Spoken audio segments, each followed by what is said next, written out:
It's possible in June of 2020 that you and I would be termed pioneer. Why? Because we've been in social isolation with COVID-19. We're about to go back into the lab face to face. Our school has gone to great lengths to make this a safe learning environment. I am putting a link to some of the information that they've given us below this video in the description so that you can have access to that.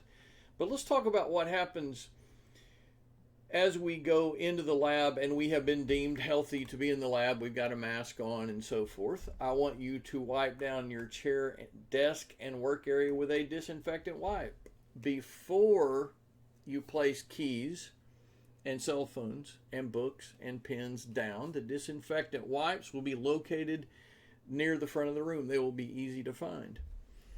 Before you leave, I want you to do the same in reverse. Clean up before you leave.